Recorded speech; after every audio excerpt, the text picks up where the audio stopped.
I mean, if the Commanders hoist a Super Bowl before the Cowboys, it's going to absolutely burn down the NFL. Hey, I thought it was all over.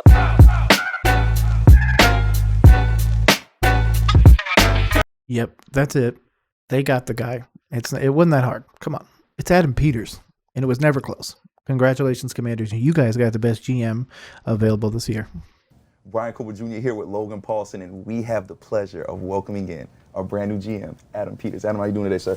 Doing great. How you doing? Oh, we're blessed, man. So happy to have you here, man. What a 24 hours you have had. You get off the plane from San Fran and you come to a winter wonderland, right? Yeah. Then you have your introductory press conference where you were named the GM, man. How has this 24 hours been in your words? Before he jumps off, he has put in the work. This man is a former, I believe, Patriots, Broncos, and Niners scout, player personnel, player development, and everything. So when it came to pedigree, pure pedigree based on what they've done, Adam Peters was up high for me.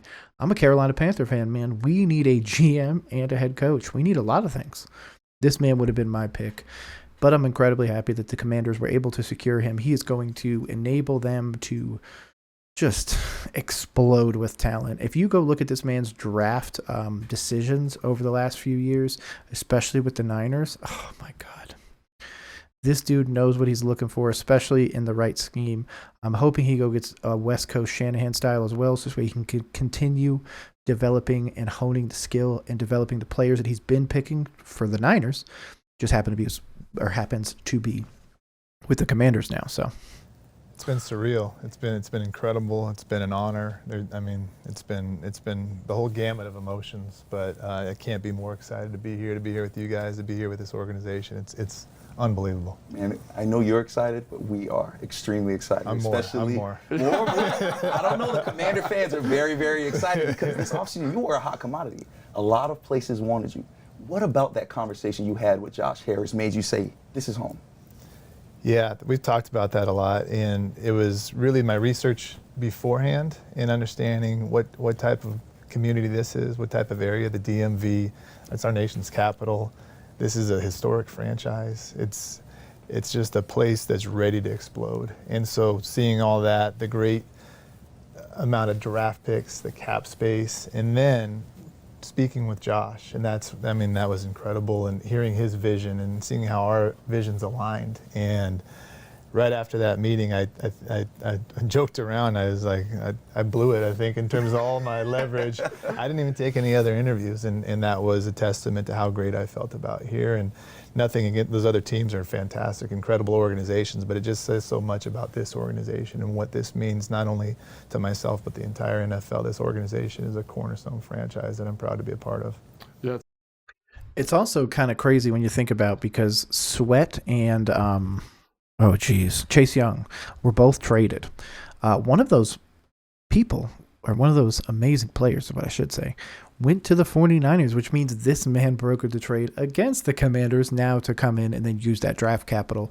So I think it's going to be really interesting who he picks with that pick. I'm not sure which one it is. I'm going to go look it up right now. But, the Commanders, storied franchise, great potential moving forwards. I don't think Sam Howell is who you guys really want to build around long term, so I would probably shop him. Jahan Dotson is great. Terry McLaurin, of course, you got guys like that. Brian Robinson.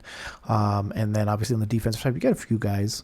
But with this dude, give it 2-3 years, you guys are going to be winning that division on a pretty regular basis. I'm expecting the Eagles to take a massive step back, and obviously the Cowboys to run that division next year. Give it a year or two. Give it a year or two, Commanders fans. And actually, shout out to one special Commanders fan, Howard, and of course, Prince. Hopefully you guys are having a good day and enjoying this Commanders content. It's fantastic. Is there anything like, obviously I think people are more familiar with the coaches and what they go through when they're looking for jobs. Is there anything that as a GM, you're like, man, I really think ownership or the roster, or what you mentioned the research, what is the kind of the behind the veil of that, and what made you settle here in Washington? He has a 20-plus year history of player development and talent acquisition. So this dude he's literally one of the best you could possibly do. He was my pick for a GM to come to my Panthers. Yeah, I think it starts with the franchise and the ownership, and then whatever the other thing is in the situation for that particular team. And this was a clean slate in a lot of ways, but not just a clean slate, but a great group of people to be working with. So when you have all that and then it all aligns, it's very rare. And so you can't ask for anything more in my position, and I'm thrilled. Now, a few times in the intro presser, Josh Harris called you a winner. He said, this man is a winner. You have that respect around the NFL, but a lot of people might not know, you started off in JUCO as a walk-on at UCLA. So to hear the NFL call you, this guy is a winner, man, how cool is that? Is that a full circle moment for you? It's very humbling. It's really more about who I've been around and what I've been able to be a part of. I've been very fortunate, but you're right. I didn't start off like this, and I started off and I worked for everything. I will say that. I started off and didn't get any great scholarship. I'm not going to lie to you. As a dude that used to live in the DMV, my wife's a diehard Ravens fan. You need a special kind of person to run a team up there. This is the dude. Out of high school, so I went to JUCO. I didn't get any great scholarships out of JUCO, so I walked on at UCLA, and I grinded through that, and I grinded through New England, which is a grind. I'll tell you that. But I wouldn't trade it for the world. So to come full circle to be here, I've been extremely fortunate to be around so many winning franchises, and to be a part of that. I've been very fortunate, and I will impart all those things that I learned there here in Washington. One of the things you talked about in your presser was successes and failures, right? And how you have to learn from both, and how it's easier to learn, maybe when it doesn't go so well. Do you have a specific example of something where you're like, man, I wish I would have done X differently, or this worked out better than I thought it would, that you could share with the fans? Specific exames, there's a lot of them. I'm sure there are. I mean, you've worked for 21 years, man. Yeah. Like, come on. Yeah, I think all of those you have to. I'm not going to answer your question directly. I'm going to give you the runaround here, but I think it's more of a generality. I think you really have to challenge yourself when you do something wrong, when you understand, when you've made a mistake, to really understand why you made that mistake. And it's usually because of your process and re-examining your process and understanding, okay, these are the steps that we could have taken to make a better decision, and learn from those things. And then just like when you're a player, right? So your coaches don't want you to make the same mistake twice. They can live with you making a mistake as long as you don't repeat it. And that's just like anything in life. If you learn from those mistakes and make them into a positive next time. Love that. When you talk about I couldn't agree with that more, and it also tells you a lot about him, that it doesn't matter if it's a failure, he's just going to refine the process to mitigate that failure. It might be picking the wrong guy, and then you're like, why did we go with him over, say, this other person?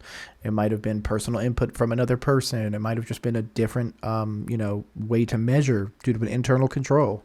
So I like that he's willing to go back and readjust the system over time, because that's what you're really going to need to do, is refine how the Commanders play football with the head coach and the scheme that you're going to end up running. those obstacles. When we look at your resume, it doesn't look like there's many bad points. There's a lot of winning going I couldn't agree more. Yeah, dude's got Super Bowls and the whole nine. So on. You have been part of championship cultures. How has all that experience with winning helped you in this role that you're currently in now? Yeah, I walked into New England and we won Super Bowls my first 2 years. Because you were there, right? Yeah, I mean, it's like, this is easy. But then it took another 10 years to get one in Denver, and then we went. But we've gone, and it's very hard to get there. Mm-hmm. It's very hard to win it. Yeah. But your question, what can you take from that? Is that what you asked? I'm sorry, I kind of lost. Basically, what you can bring from those winning cultures here to Washington. Yeah, I know what it looks like. I know what it looks like. I know what the ingredients are. Like Logan, you've been on winning teams, and it's really the people, it's the players, it's everybody pulling in the same direction, everybody aligned, and then ultimately your leadership group, whether it's your head coach, your GM, your owner, or in the case of a locker room, your best players. They set the culture, and everybody else gets in line. And when your best players are setting the culture, that's when you know you got it rolling. And I've seen that at 3 different places now, and that's the goal, and that's what we're going to build here. See, that's good. So that's one of the things that I have continued to push forever. It doesn't matter the number you're drafted. It matters where you're drafted. If Mac Jones goes to Atlanta, he's out within 2 or 3 years, or he develops into a great quarterback. If you were to take, instead of giving Bill Belichick then Mac Jones, you give him C.J. Stroud. You give him a Bryce Young. You give him some just transcendent talent. He's going to be able to harness that and move forwards with it. Same idea here. You need an ownership group that has a vision. You need an ownership group that brings in a GM that knows what he's doing. They have that figured out. Now, it's who is the head coach. Personally, I thought that Billy B would have been great. Obviously, there's a little bit of a connection with New England, but he wants to be able to pick the groceries, so he's out. Slowick would be real interesting. Ben Johnson, obviously all the ones that my Carolina Panthers are looking at, they're going to go look at him. My one that I always have been saying was Eric Bieniemy. He keeps getting blackballed. He was the, assistant head coach or something like that. He got a special title when he went there. I love when he calls plays. Obviously, he had Sam Howell leading the league in passing for a huge portion of it. So the potential is there. He just needs a really good quarterback. Not sure who that's going to be. Now, obviously, you guys do have a pretty high pick, so it could end up being Drake May, which is funny that you're going from a UNC quarterback to a UNC quarterback. But other than that, I mean, do you go draft, Marvin Harrison Jr. instead and then go get Penix in the second round or something? Maybe. Could be interesting. You talk about setting the culture, and I think that's a word that gets thrown around a lot, and I'm sure it's really hard to build the culture. But, as a talent evaluator, as a guy that's going to do some evaluation in free agency, the draft, obviously, how do you identify those cultural pieces that fit that identity, that fit that winning culture? Is there something specifically you're looking for? Yeah, first you have to identify it, right? And that comes from getting together with the coaching staff and the head coach and myself and his staff and our staff and personnel, analytics, the ownership. What are we looking for in a commander? Mm-hmm. What are the characteristics of a commander? And then we set out to find those things, and that's where the scouting staff comes in. And those guys, I know they've been working their tails off, trying to find young players who fit into that. And so we're going to identify those things for our scouts, and they're going to bring us players that fit into that, both in terms of a talent perspective and then like you're saying, a cultural perspective or character perspective. Mm-hmm. And those are the guys that we want as commanders. You talk about the personnel. We hear all the time, this guy is personable. He takes time to get to know the players, to talk to the players, to be in their face. Why is that so important to you in your leadership abilities? Why do you want to be in front of the players like that? Because of what he said before. I mean, it's really a simple question. He's seen what a winning culture is. He's seen what a winning team is. He's seen all of that. So when he goes to look at people, he's like, do you fit into the long-term vision of what this is going to be, which is a Super Bowl winner? I mean, if the Commanders hoist a Super Bowl before the Cowboys, it's going to absolutely burn down the NFL. So I think it's important with anybody to establish a connection with somebody you're working with every single day, and to have a trust, to have a bond, to be able to have hard conversations. And I think that's by being around someone every day, them knowing that you have their back and their best interests, and that takes time to earn. I think the days of having personnel and coaches over here and then players over here, those days are over, and I don't think they were ever right to begin with. And so to be able to have that relationship with our players where we can have the great times together and then go through hard times together and come out of it the same way, that's really, really important to me. And that's something that I've learned a lot in San Francisco through John Lynch, through Kyle Shanahan. They really showed me that and the importance of that. And this thing's too hard to be going at each other and to not really enjoy those things together and create great relationships.